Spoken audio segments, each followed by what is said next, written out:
Hello my friends, and welcome back to another Baldur's Gate 3 Patch 8 guide. Hope you're all doing well. Today we're covering 5 cool tricks that I've discovered with the new Patch 8 subclasses. These range from incredibly powerful, think infinite spell slots, infinite armor class, ludicrously high damage, to just the really cool and interesting, and are things that we can currently do in this patch with the new subclass abilities. Of course, this is playtest content, some of these may be patched out, but as of right now they all work, and I'll demonstrate them all for you.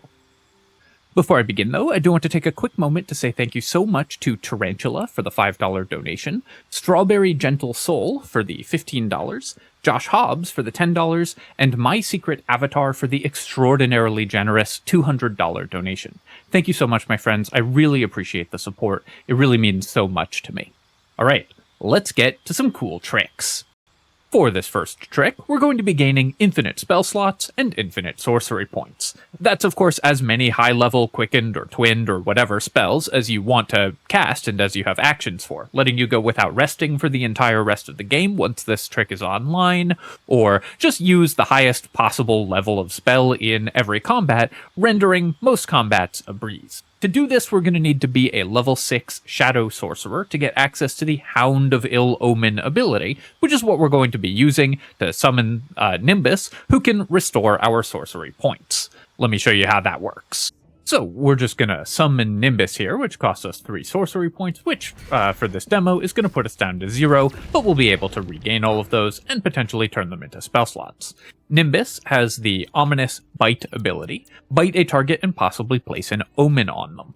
An omen is an ability that creates a marker on an enemy when consumed of a certain damage type. The damage type is randomized, but it's all of the elemental damage type, so it's fairly easy to do that damage type. When consumed by the enemy taking that damage type, and this damage can be from any source, it doesn't have to actually be from the sorcerer, the omen will disappear, and the sorcerer will regain 1 sorcery point. This is fairly difficult to use in combat. Nimbus has to actually hit with their attack, which of course is decent but not amazing. You are not going to have high chance to hit dangerous enemies with this attack, which doesn't have a very high hit chance, and then the enemy also has to fail a Constitution saving throw in order for the omen effect to actually go off. And the difficulty for this uses Nimbus's save DC, not your Sorcerer's save DC, so it's a DC 14 con save. Enemies will pretty reliably pass that. So the Ominous Bite ability might give you the very occasional sorcery point back in combat, but for the most part isn't going to be a reliable source of sustainability for your Sorcerer.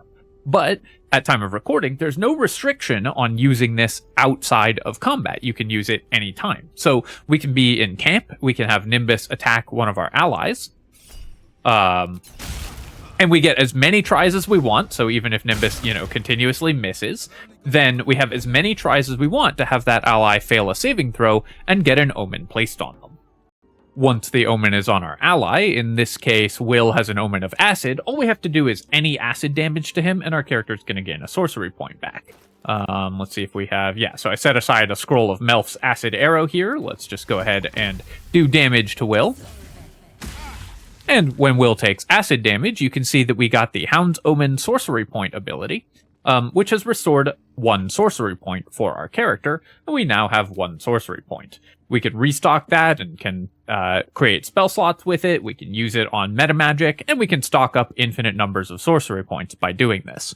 Of course, this requires us to trade an ally's HP for those sorcery points, but it's fairly easy to get infinite out-of-combat healing. For example, we can just have Will run over to Withers and respec, in order to regain all of his hit points, and then we can do it again and again. This is a fairly click-intensive way of doing it, but will just be able to gain free hit points by doing this. But another way to do that is to have a Warlock ally who at level 2 takes the Eldritch Invocation, which I'm looking for here, because you never take it otherwise, Fiendish Vigor, which gives you extra temporary hit points, so you can just keep spamming this. The character doesn't need to take hit point damage in order to get the omen, and the damage can just be dealt to these temp HP, so if you have a character with damage resistances and Fiendish Vigor, then you can just have them constantly recast this and not have to respec constantly in order to refresh your hit points. But either way, all you need is a source of restoring the character's hit points for free in some way, of which there are many, the easiest way being respecking or this invocation.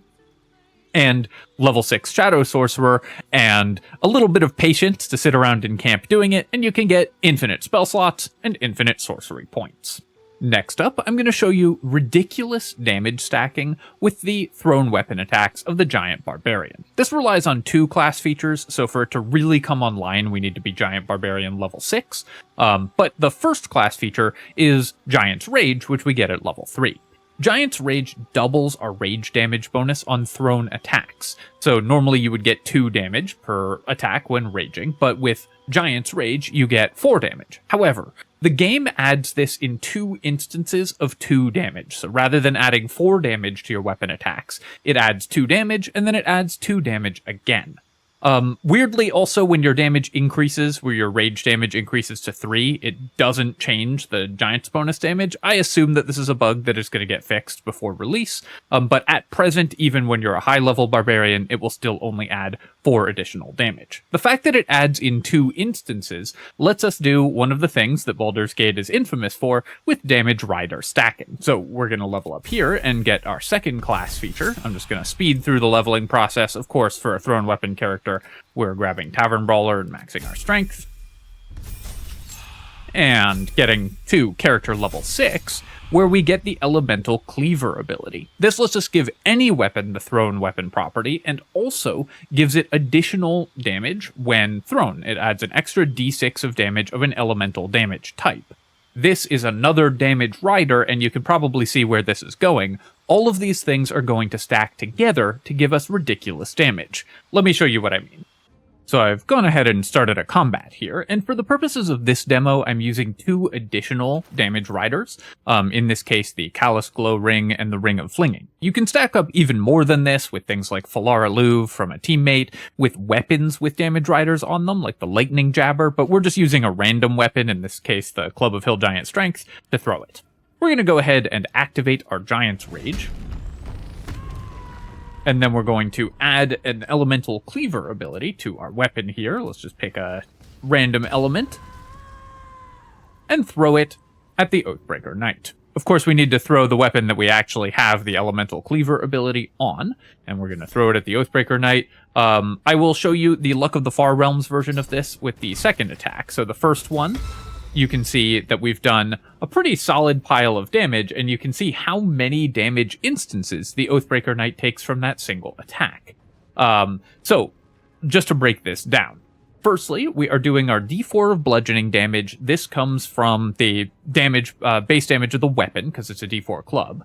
5 damage from our strength modifier, an extra d4 of bludgeoning damage from the Ring of Flinging, and then we're adding our rage damage bonus twice, as you would expect, because we're a giant barbarian. Notice that it's only adding 2 for our rage, even though we're a level 12 barbarian. It should be adding 6, but it's only adding 4 there. Then we get a Callous Glow Ring proc, and then we get the damage bonus from the Elemental Cleaver ability. This does a d6 of damage, which you would expect, adds the Ring of Flinging damage again, and then also adds our rage damage bonus over again. We then also get a proc of Tavern Brawler damage, so Tavern Brawler does 5 additional damage, and then Tavern Brawler does the Ring of Flinging damage and our rage damage yet a third time, and then we get another proc of the Callous Glow Ring. It gets even sillier if we do this with a critical hit, so let's go ahead and throw a weapon with our second attack, and use Luck of the Far Realms, and you can see that the amount of damage riders that we are adding adds up to just a ridiculous amount of damage, and this is with barely any optimization done at all, using like the worst weapon possible. So you can see here we're doing 2d4 damage for the base damage of the weapon, adding our strength, 2d4 damage for the critical with the Ring of Flinging, and then our rage damage, and then 2d6 damage, 2d4 damage from the Ring of Flinging and our rage damage, and then 2d4, our Tavern Brawler damage twice over, because the Tavern Brawler damage adds to the Elemental Cleaver damage, as well as to the base damage of the weapon. So we get Tavern Brawler damage twice over, and the Ring of Flinging damage with a critical hit yet again. So the amount of damage modifiers that you stack up with this character because of the way the damage rider bugs work are ridiculous. It'll be even sillier on tactician difficulty setting or lower, where it's going to stack even more copies of these damage abilities, as well as being able to add in even more weapons that have even more sources of damage modifiers. You can add your rage damage and all of the other damage sources yet again with Falara Louve. You can add your rage damage and all of the other damage sources yet again with lightning charges from the lightning jabber, things like that. So the amount of damage that you can stack up with the giant barbarian and the damage rider stacking is absurd, letting you outdamage pretty much anything in the game, except for one of the tricks that I'm going to be showing you later. This next one is much less in the realm of brokenly powerful things, and much more in the realm of neat tricks that are very cool and interesting that the game allows us to do this. It revolves around the level 7 Oath of the Crown Paladin feature, Divine Allegiance. So the tooltip for this ability is completely incorrect. It says, when an ally within 5 feet of you takes damage, you can use your reaction to magically substitute your own health for your allies, taking the damage instead of them.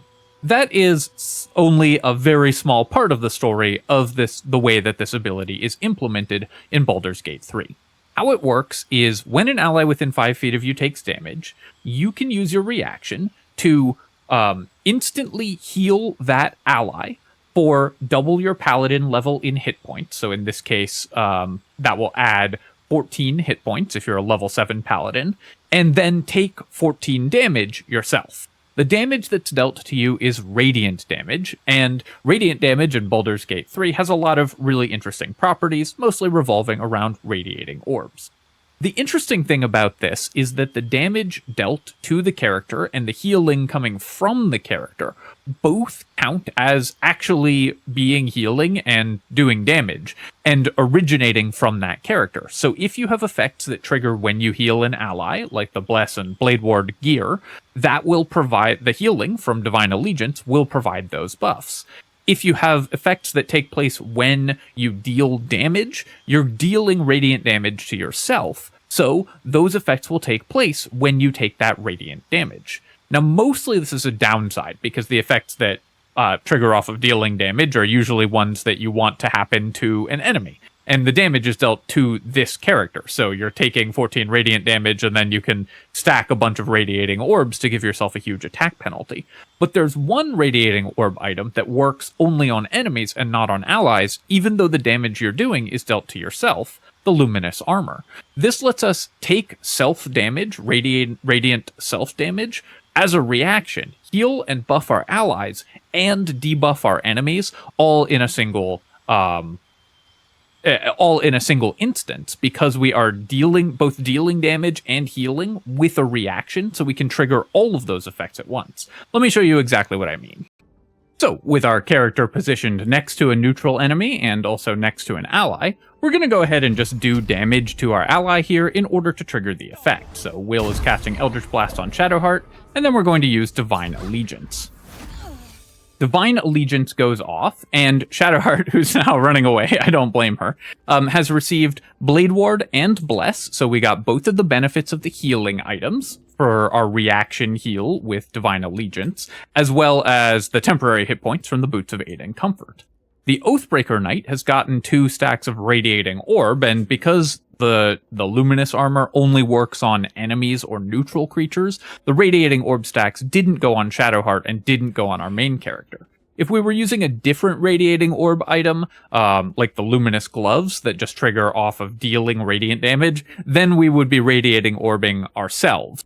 There's actually some cool stuff that you can do with that, where there are ways where if you apply a condition, you can trigger certain effects. But for the most part, the neat thing here is that as a reaction, we can give our ally Bless, Blade Ward, and Temp HP from the buff on heal items. And we can also inflict Radiating Orbs on any enemies that happen to be near us if we're using the Radiating Armor. So Divine Allegiance just has some cool rider effects because of exactly how it was implemented in Baldur's Gate. Alright, so we've already done infinite spell slots. How about infinite armor class? This next trick revolves around the level 7 Way of the Drunken Master monk class feature, Life of the Party. Life of the Party gives you an +1 bonus to your AC and your attack rolls against drunk targets whenever you hit an enemy with Intoxicating Strike. Now, normally this is a pretty bad use of your turn and a pretty weak ability overall because it requires you to use Intoxicating Strike, which more or less reads spend a key point for absolutely no value. So Life of the Party typically is not going to see a lot of play at present because you're just never going to use Intoxicating Strike. However, there's a pretty cool cheese that we can do with this ability, which allows us to gain infinitely high armor class. Let me show you how it works exactly. So how the ability Life of the Party works is that it gives us an additional armor class and a bonus to our attack rolls for every time we successfully Intoxicating Strike an enemy. It will last until one of two conditions is met. Either the monk is attacked or combat ends. The attack can be a hit or a miss. It doesn't have to actually land in order for you to lose the Life of the Party stacks. However, you will notice that these conditions do not include anything about combat actually starting. And although this says 3 turns remaining, we've been here not in turn-based mode, and you can see that it is not ticking down in duration. This just shows how many stacks we have. That means that we can infinitely stack this ability outside of combat. As long as we hit an enemy with Intoxicating Strike, we get yet more stacks of Life of the Party. Using the same HP restoration techniques that we used for the Infinite Spell Slots exploit, we can infinitely stack our armor class until we run out of key points. Of course, that's only a +7 to our armor class per short rest at level 7 when we get this ability, and I promised you infinite armor class. Don't worry, we're getting there. Importantly, with Life of the Party, these stacks only go away if these conditions are met. Nothing else removes this bonus armor class. So, for example, we can rest using, I'm just going to use a potion of Angelic Reprieve here to short rest. And we can drink this. Notice that we have not lost our Life of the Party stacks, but when we come back from our short rest, we're going to have our key points back and can keep stacking this up infinitely. It gets even sillier from here, though, because not only do these extra stacks not go away when we rest, they don't go away when we respec our character. So we can respec our character, and we will keep the Life of the Party stacks. You see, we've got a little bit of lag there. And you can see that they are still improving our armor class. So whatever we stacked up when we were a level 7 monk, we can keep and have super high armor class while respecking, regaining all our key points every time we respec. But it gets even more ridiculous because we don't even have to be a monk at all. We can respec into any character, and we will keep the Life of the Party stacks. So as soon as you're level 7, if you want to use this ability, you can see we're a cleric now, all of your characters can have infinite armor class until they get attacked or until combat ends. The until they get attacked might be tripping some people up, because of course, enemies only missing one attack on you doesn't sound that enticing. Having infinitely high armor class doesn't really matter if it goes away. But when your armor class is, let's say, 300, it actually won't go away. The way that enemies choose how to and whether to attack your characters in Baldur's Gate 3, the way that the AI works, is based around whether they think they can hit you.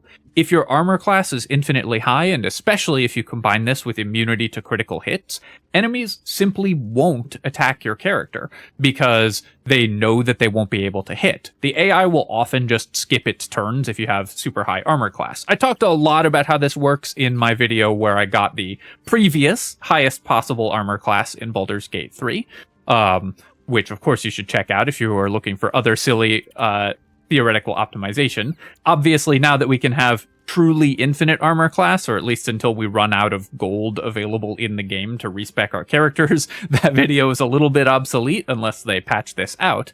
But enemies just won't attack you if they don't think they can hit you, and if you have infinitely high AC, then they won't. You can use this on your entire party for a particularly difficult encounter, and as long as those enemies don't have automatic hits or anything like that, they just won't attack your characters. So this exploit is sort of an auto win for pretty much any encounter in the game as soon as you unlock it.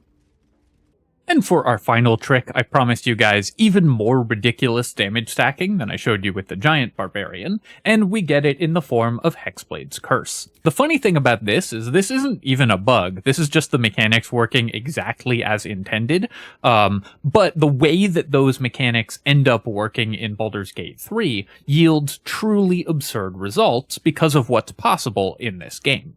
Hexblade's Curse gives you, whenever you curse a target, you curse a target as a bonus action, or it can sometimes happen automatically when you hit them with your hexed weapon, and every subsequent damage roll against that enemy adds your proficiency bonus to damage. So at early levels that's 2, by the end of the game it's +4. You also need lower numbers when critical hitting, attacking the target.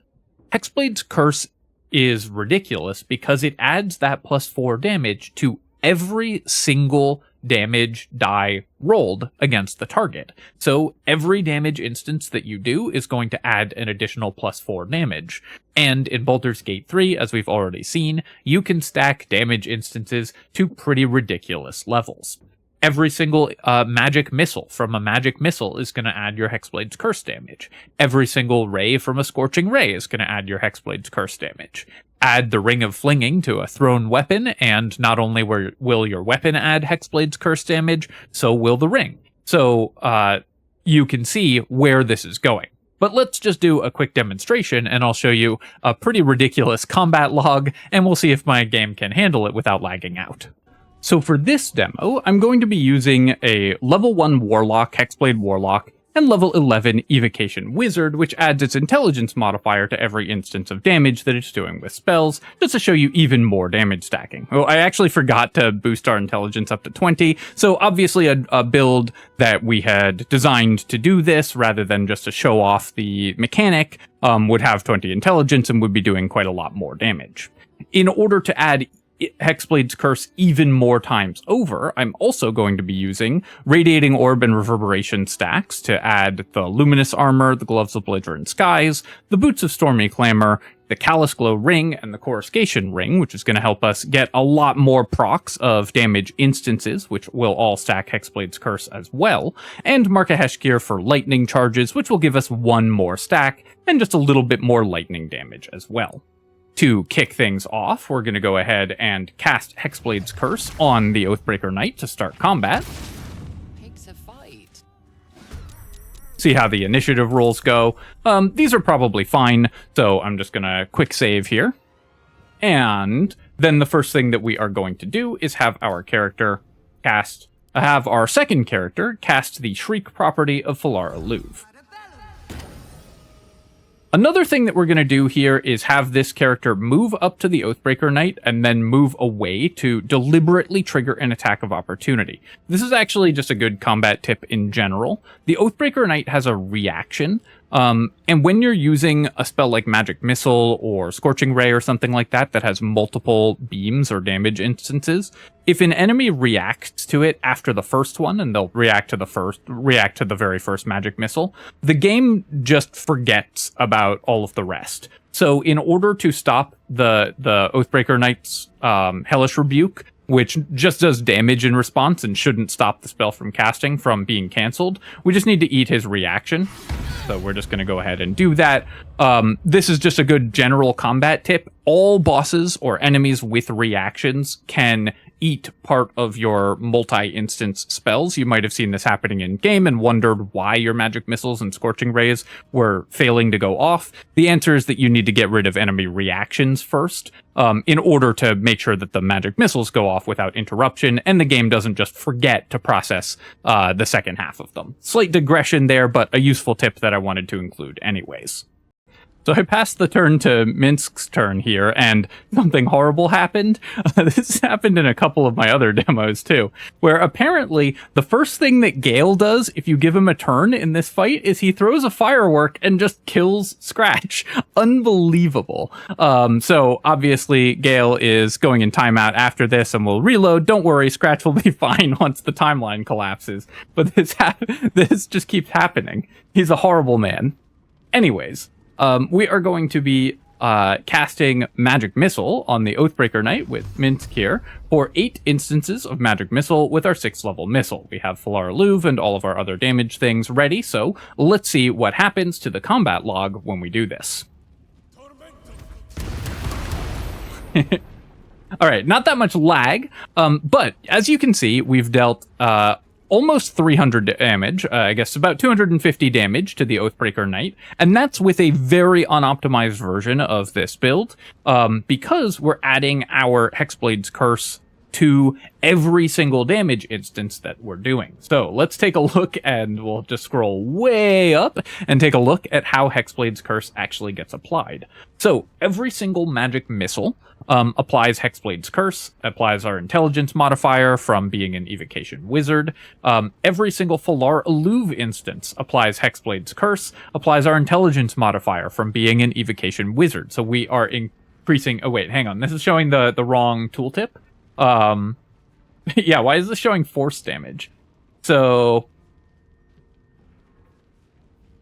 Oh, that's really funny. It's just bugging out the damage log as well, because there's so many damage instances at once, it doesn't know where the damage is coming from. So like we get this lightning damage, that's showing, yeah, this is showing lightning damage as well, even though that's clearly force damage. So that's really funny, actually. This is so much damage, so many damage instances that it completely bugged out the damage log, and it's showing the wrong tooltip for each damage instance. But anyways, you can see that Hexblade's Curse is being applied on every single magic missile. It's being applied on every single Falar Louv Shriek. It's also being applied when we do reverberation damage, so when the Oathbreaker Knight takes damage from reverberation, the D4 reverberation damage, it applies our Hexblade's Curse damage to that. When the Oathbreaker Knight takes lightning damage from the lightning charges, it applies our Hexblade's Curse to that. Every time you roll a damage die, it's going to do Hexblade's Curse damage to the target each instance. This is the way that it's supposed to work. This isn't an exploit or anything like that. That's how it works in tabletop. Magic Missile plus Hexblade's Curse is a classic tabletop combination that does way too much damage, and is Hexblade in tabletop is not balanced either, to be clear. But in Baldur's Gate 3, it's even more ridiculous because there's so many ways in this game to add more damage dice onto every damage instance. Think about Hexblade's Curse in combination with the giant barbarian stuff that I showed you last time. Each of those damage dice would add your Hexblade's Curse proficiency damage as well. So every single time that we deal damage, it's going to add 4 more damage, and that's going to add up to like 100 damage in a turn from a single cast of Hexblade's Curse, as you can see here, where we nearly one-shot the Oathbreaker Knight, despite having not even built our character particularly well. Alright, my friends, I hope that you enjoyed these 5 stupid tricks that you can do with the new subclasses. We'll see how many of them make it into the final patch unchanged, because, of course, this is playtest content. Some of these bugs and exploits will likely be fixed, although a lot of these are just damage stacking the way that it works normally in Baldur's Gate 3 and are unlikely to be changed, and many of them are working as intended, so I expect that most of these will make it into the final patch untouched, and you can use them in your own games. As always, of course, if you have enjoyed this video and are interested in seeing more of this stuff, then feel free to leave a comment and hit like. This is a bit of a new format for me, so if you enjoyed this kind of video compared to the normal build guides, then definitely let me know. And if you prefer normal build guides, let me know that too.